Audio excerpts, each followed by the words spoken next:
ഏറ്റവും സന്തോഷത്തോടു കൂടിയാണ് 24 സംഘം ഇപ്പോൾ ഈ പാറക്കാട് നഗറിൽ നിൽക്കുന്നത്. ഇതാണ് കുറുമ്പിയമ്മയുടെ വീട്. ഇതിൽ 21 പേരാണ് ഒന്ന് നിന്ന് തിരിയാൻ പോലും സ്ഥലമില്ലാതെ കഴിഞ്ഞിരുന്നത്.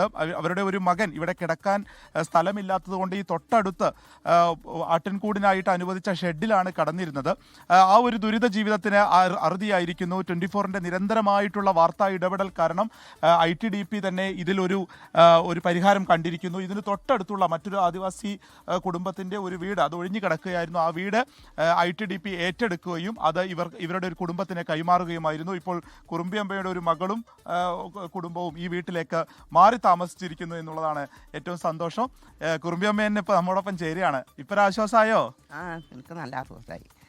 സന്തോഷമാണ് കാര്യത്തിൽ. ഒരു വീടെങ്കിലും ഒരു വീട് കിട്ടിയല്ലേ എനിക്ക് കയറി കിടക്കാൻ. അത്രയും വലിയൊരു സന്തോഷം എനിക്കിന്നില്ല. ഇപ്പോൾ ഒരു മക്കളെങ്കിലും ഒരു മക്കൾ വേറെ പോയാൽ എത്രയും നല്ലൊരു സന്തോഷം എനിക്ക്. അന്ന് ഇരുന്ന് ഉറങ്ങുക എന്നൊക്കെ പറഞ്ഞിരുന്നു. ഇന്നൊക്കെ കിടക്കാനൊക്കെ പറ്റിയോ? ഇപ്പൊ കാലം നീട്ടി കിടക്കുന്നുണ്ട്. മറ്റത് ഞാൻ വെറും ഇരുന്ന് ഉറക്കം ഉള്ള സ്ഥലത്തല്ലേ നമുക്ക് ഉറങ്ങാൻ പറ്റുള്ളൂ. ഇപ്പം ആ കാര്യത്തിൽ എനിക്ക് വലിയൊരു സന്തോഷം തന്നെയാണ്.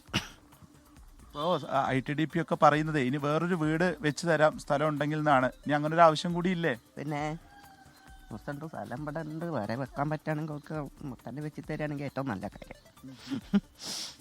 സങ്കടപ്പെടണ്ട, എല്ലാ പരിഹാരമൊക്കെ ഉണ്ടാവും കേട്ടോ. ഇത് സന്തോഷത്തിന്റെ കണ്ടീര അല്ലേ? നമുക്കൊരു ഒരു കൂട്ടം തന്നെ നമുക്ക് ഇതായി കിട്ടിയല്ലേ എത്ര ഇതാണ്. അതിന് ഏതമ്മമാർക്ക് അങ്ങനെ തന്നെയാണ്. നമ്മളെ മുതൽ തന്നെ നമ്മളെ മക്കളല്ലേ. ഞാനങ്ങനെ കണക്കൂട്ടുന്ന ആളാണ്.